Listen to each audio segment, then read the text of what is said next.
अस्सलाम वालेकुम जी। समा टीवी पर जोर का जोर देखने वालों को हाफिज़ मोहम्मद इमरान खुश आमदीद कहता है। काफ़ी दिनों से पाकिस्तान क्रिकेट टीम की कप्तानी, बिलखुसूस वाइट बॉल कप्तानी के हवाले से या फिर आप मजमूई तौर पर क़यादत के हवाले से जो बातें सामने आ रही थी, आज उसका हतमी फ़ैसला हुआ। पाकिस्तान क्रिकेट बोर्ड ने एक मरतबा फिर बाबर आज़म को कप्तान मुकर्रर किया है वाइट बॉल फॉर्मेट का, और ये दूसरी मरतबा है कि उन्हें पाकिस्तान टीम का कप्तान मुकर्रर किया गया। वर्ल्ड कप हारने के बाद उनकी कप्तानी उस वक्त अख्ताम को पहुंचा था उनका दौर, लेकिन एक मरतबा फिर अब वो पाकिस्तान टीम की क़यादत करते हुए दिखाई देंगे। आने वाले दिनों में इस फैसले के क्या असरात होंगे, क्योंकि शाहीन आफरीदी को सिर्फ 5 मैचेस की क़यादत के बाद ही पाकिस्तान क्रिकेट बोर्ड ने उनसे ये ज़िम्मेदारी वापस ले ली है। बताया जा रहा है कि उनसे बात हुई बिल्कुल आखिरी मराहल पर कि वो उन्हें कप्तानी से हटाना चाहते हैं या तब्दील करना चाहते हैं। तो शाहीन आफरीदी ने जब कोई वजह जानने की कोशिश की तो कोई तसल्ली बख्श जवाब नहीं मिला। बहरहाल ये भी सुनने में आया है कि बाबर आज़म को राज़ी किया गया है। शायद वो राज़ी नहीं थे कि वो सिर्फ T20 और वनडे में पाकिस्तान की कप्तानी करें। इस पर भी बात रहेगी। फिर साथ ही साथ चूँकि पाकिस्तान का कौमी खेल हॉकी बहरान का शिकार है, ये ऐसा बहरान है जैसे पाकिस्तान के बहुत सारे मसाइल जो हैं दायमी मसाइल हैं, दायमी अमराज हैं पाकिस्तान के लिए, इसी तरह से हॉकी के साथ क्या मसाइल हैं, इन पर भी गुफ्तगू रहेगी। और साथ ही साथ गुफ्तगू करेंगे कि बैनुल-अक़वामी सतह पर पाकिस्तान हॉकी को आज कहाँ पर देखा जाता है, लोग इस हवाले से क्या गुफ्तगू करते हैं। पाकिस्तान हॉकी टीम के साबिक़ कोच इस वक्त जो कि मिस्र की कोचिंग कर रहे हैं, अभी हाल ही में एक टूर्नामेंट भी जीता है अफ्रीकन कप में। खैर इन्होंने ताहिर ज़मान साहब आज हमारे साथ मौजूद हैं, ओलंपियन ताहिर ज़मान। अस्सलाम वालेकुम ताहिर साहब। वालेकुम सलाम, शुक्रिया हाफिज़। टूर्नामेंट जीते हैं अभी हाल ही में, आप सुना है कुछ चंद 4-5 रोज़ गुजरे जी। अफ्रीकन गेम्स हो रही थी, अब 20 साल बाद जो है वो गोल्ड मेडल जीती है इजिप्ट की टीम अफ्रीकन गेम्स में, अल्हम्दुलिल्लाह। कैसा रहा है फिर तजर्बा? फ़तह बहरहाल बहुत सारी खुशियाँ देती है जी, इसमें कोई शक नहीं है कि बड़ी प्लेजेंट फीलिंग्स हैं। चैलेंजेस भी होते हैं ऐसे, जब आप स्पेशली किसी ऐसी टीम के साथ काम कर रहे हों कि जो डेवलपमेंट कंट्री से बिलोंग करती हो और चैलेंजेस हों लैंग्वेज के भी और सारी चीज़ों को कॉप अप करना। मैं कहता हूँ चैलेंज के साथ साथ ये एक बहुत बड़ा लर्निंग एक्सपीरियंस होता है आपके ख़ुद के लिए भी, जो आपके कोचिंग प्रोफेशन में आपको और ज़्यादा चीज़ें जो हैं उसको सीखने का मौका मिलता है, फेस करना डिफरेंट सिनेरियोज़ को गेम के दौरान। अब देखें ना, मुझे अगर ज़ुबान नहीं आती और मैच के दौरान मैंने कोई मैसेज कम्युनिकेट करना है, हाँ। और हॉकी क्रिकेट जैसी तो है नहीं कि आपने किसी के ज़रिए मैसेज भेज दिया, टाइम मिल जाता है, हाँ। ये इतनी फास्ट गेम है तो उसमें थोड़ा सा फिर ये होता है कि स्लैंग लैंग्वेज के कुछ वर्ड्स जो हैं वो सीखने पड़ते हैं कि वो आवाज़ लगाऊं, हाँ। तो एक पूरा मैसेज कन्वे हो जाए उनसे। तो चैलेंजेस थे, अच्छा एक्सपीरियंस था, सीखने को भी मिला, लेकिन अल्हम्दुलिल्लाह फाइनली विक्ट्री मिली है 20 साल बाद, तो बड़ा अच्छा लग रहा है। पाकिस्तान से कुछ ज़्यादा फ़र्क नहीं लगता मिस्र का रैंकिंग में? रैंकिंग में देखें तो नहीं है। मैंने जब ज्वाइन किया था मिस्र को तो 22वीं रैंकिंग पे थे वो, अभी वो 17वीं रैंकिंग पे आ गए हैं। तो पाकिस्तान मेरे हाल 15वीं रैंकिंग में है वर्ल्ड पे, और ये सिलसिला चल रहा है। कुछ ज़्यादा फ़र्क नहीं है। हमें ज्वाइन किया जी टेलीफोन लाइन पर शाहिद हाशमी साहब ने, सीनियर स्पोर्ट्स जर्नलिस्ट। शाहिद साहब अस्सलाम वालेकुम। वालेकुम अस्सलाम। शाहिद साहब, ये कहा जा सकता है था जिसका इंतज़ार वो शाहकार आ गया, क्योंकि काफ़ी दिनों से ये ख़बरें अखबारात में, मीडिया में, हर जगह पर आ रही थी कि पाकिस्तान क्रिकेट बोर्ड कप्तानी जो क़यादत की ज़िम्मेदारियाँ हैं वो तब्दील करना चाह रहा है। बाबर आज़म को आज मुकर्रर किया गया। आपको लगता है वाकई यही एक बेहतर रास्ता था पाकिस्तान क्रिकेट की आगे बढ़ने का?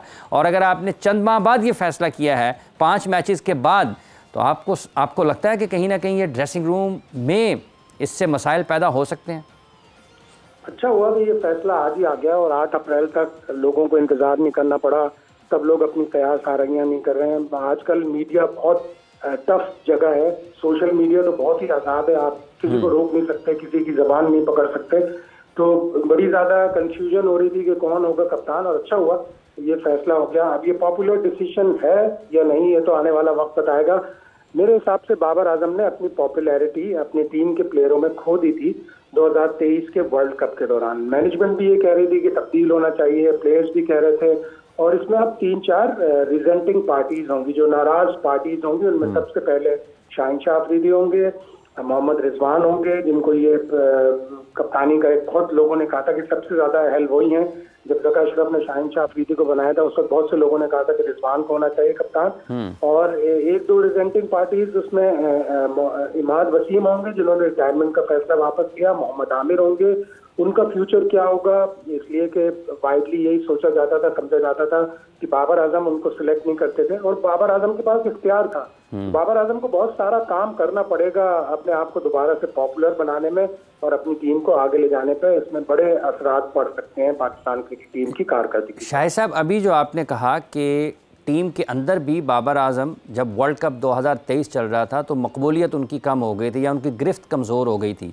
अब आपको लगता है कि वो इस पोजीशन में होंगे कि वो गिरफ्त मजबूत कर सकें इन हालात में कि जब ऐसे खिलाड़ी भी टीम में मौजूद हैं जिनको हटाकर उनको दोबारा कप्तानी दी गई है? बड़ी कंप्रोमाइजिंग सिचुएशन है बाबर आजम के लिए। बाबर आजम को बहुत एफर्ट करनी पड़ेगी। सीरियस कप्तान है, परफॉर्मर है, अपनी परफॉर्मेंस से उनको ये साबित करना होगा कि वो बिल्कुल अहल कप्तान है। टीम की परफॉर्मेंस अच्छी होगी तो वो साबित करेंगे कि वो अहल कप्तान है। फिर उन्हें अपने प्लेयरों को एतमाद देना पड़ेगा। खुसूसन शहनशाह अफरीदी को ये समझाना होगा, बताना होगा कि उनको जब कप्तानी से हटाया था तो वो उस वक्त डिसीजन सही नहीं था। 71 T20 इंटरनेशनल में 42 T20 इंटरनेशनल बाबर आजम ने जीते थे। एक सेमीफाइनल खेला वर्ल्ड कप का, एक फाइनल खेला, तो किसी भी तौर T20 की कप्तानी से हटते नहीं थे। तो अब उन्हें ये सारी चीजें समझानी पड़ेंगी, अपने प्लेयरों को एतमाद में लेना पड़ेगा और फिर जाके पहले ये न्यूजीलैंड की सीरीज खेलनी पड़ेगी। इसमें पता चलेगा कि किस हद तक उनकी गिरफ्त मजबूत है।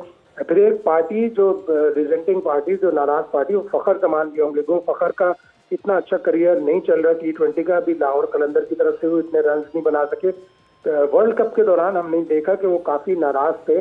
उनको जब देर से खिलाया गया, उनको साउथ अफ्रीका का मैच खिलाया जा सकता था, लेकिन जब नहीं खिलाया फिर वो न्यूजीलैंड की मैच में जबरदस्त सेंचुरी बनाई उन्होंने, पाकिस्तान जीता। तो उन्होंने उस वक्त भी प्रेस कॉन्फ्रेंस में यही कहा था कि मैं तो फिट था लेकिन टीम मैनेजमेंट ने नहीं खिलाया, मुझे इसके बारे में कुछ नहीं पता। तो ये 3-4 फैक्टर्स हैं जो बाबर आजम को एड्रेस करने पड़ेंगे और वो यकीनन कर सकते हैं, इसके अहल हैं। शाहिद साहब, आपको कौन सा वाला फैसला ज़्यादा बेहतर दिखाई देता है, कप्तानी से हटाए जाने का या बाबर के कप्तानी छोड़ने का, या फिर चंद माह के बाद दोबारा कप्तानी पाकिस्तान की उन्हें सौंप देने का? देखिए, कोई भी फैसले दुरुस्त नहीं लग रहे हैं। जब आप 2023 के वर्ल्ड कप में पहले राउंड में हारे तो आपने वनडे के ऊपर गौर नहीं किया, आपने T20 की कप्तानी से भी उसको हटाने का कहा और उसे ऑफर क्या किया, टेस्ट की कप्तानी, जिसमें उसका रिकॉर्ड इतना अच्छा नहीं चल रहा था। वो इंग्लैंड से 3-0 हारा, वो ऑस्ट्रेलिया में हारा, ऑस्ट्रेलिया से हारा पाकिस्तान में, तो इतना अच्छा रिजल्ट नहीं चल रहा था टेस्ट क्रिकेट। उसको T20 की कप्तानी से हटा दिया, वो भी डिसीजन गलत था। फिर आपने शहनशाह अफरीदी को कप्तान बनाया, रिजवान को उस वक्त इसलिए नहीं बनाया, गालिबन उनका वो साया कॉर्पोरेशन वाला केस चल रहा था कि वो उनका कन्फ्लिक्ट ऑफ इंटरेस्ट था, इसलिए नहीं बनाया। फिर अब शाहीन को सिर्फ एक सीरीज के बाद हटा देना, ये भी एक कप्तान के साथ, एक खिलाड़ी के साथ जो आपका अहम खिलाड़ी है उसके साथ ज्यादती है। तो डिसीजन क्वेश्चनेबल हुए हैं। अल्लाह करे कि पाकिस्तान की क्रिकेट के लिए बेहतर हो ये डिसीजन। ये जो शाहीन अफरीदी वाला मामला जिसका आपने अभी जिक्र किया है, आप समझते हैं कि वो ज़हनी तौर पर उतने ज़्यादा पुरसुकून होंगे इस फैसले के बाद? क्योंकि अच्छे खिलाड़ी हैं वो, बहुत पाकिस्तान के नुमाया गेंदबाजों में उनका शुमार होता है, लेकिन इंसान जब इस लेवल पर हो, इस सतह पर हो कि वो नुमाया गेंदबाज भी हो, खिलाड़ी हो अपनी टीम का, और उससे 5 मैचों के बाद वापस ले लीजिए, भले उसका कोई कितना ही करीबी क्यों ना, उसके अंदर से ये आवाज़ तो आती है, यार मैं इतना भी गया गुजरा था कि मेरे साथ ये सलूक हुआ। बिल्कुल, बहुत से पाकिस्तानी फिल्मों के दुखी गाने याद आ जाते हैं। एक मैं ही बुरा हूँ आखिर, सब लोग अच्छे हैं। मैं मतलब इस तरह के गाने मुझे याद आते हैं दुखी। यकीनन दुखी होंगे शहनशाह अफरीदी, लेकिन अच्छा क्रिकेटर है, अच्छा समझदार क्रिकेटर है, उसको अपनी परफॉर्मेंस पे तवज्जो देनी चाहिए। ठीक है, जो हो गया, बाबर भी उसका साथी है। वर्ल्ड कप हमारे लिए सबसे ज्यादा मुकद्दम है, हमें जीतना है वर्ल्ड कप, हमारी क्रिकेट हमारे लिए सबसे ज्यादा मुकद्दम है। तो सीरियसली होकर बाबर आजम का भरपूर साथ दे। उसको जिस बुनियाद पर निकाला कि यही सेलेक्टर अभी थोड़े दिन पहले बाबर आजम की बुराइयां करते थे कि वो इतना अच्छा कप्तान नहीं है। शहनशाह अफरीदी ने अभी 2 वर्ल्ड कप जीते हैं और अब वही सेलेक्टर ये रिकमेंड कर रहे हैं कि नहीं, शहनशाह अफरीदी को हटा देना चाहिए उस लाहौर कलंदर की परफॉर्मेंस पर जिसमें उसने सिर्फ 1 मैच जीता और 9 मैच हारे। लेकिन मत भूलिए कि लाहौर कलंदर का मेन बॉलर जो उनको 2 टाइटल्स जितवा चुका था, राशिद खान, वो नहीं था उसके साथ। फखर जमान का बैटिंग फॉर्म नहीं था उसके साथ। और अगर ये दोनों चीजें होती तो शाहीन की कप्तानी निखर कर सामने आती। सिर्फ इस चीज पर जज करना कि लाहौर कलंदर ने 9 मैच हार दिए, ये शाहीन शाह के साथ भी ज्यादती है। लेकिन वो अच्छा क्रिकेटर है, ईमानदार क्रिकेटर है, यकीनन वो अपनी कारकर्दगी पर तवज्जो देगा और इसको कबूल करेगा, ज़हनी तौर पर भी और ग्राउंड में भी।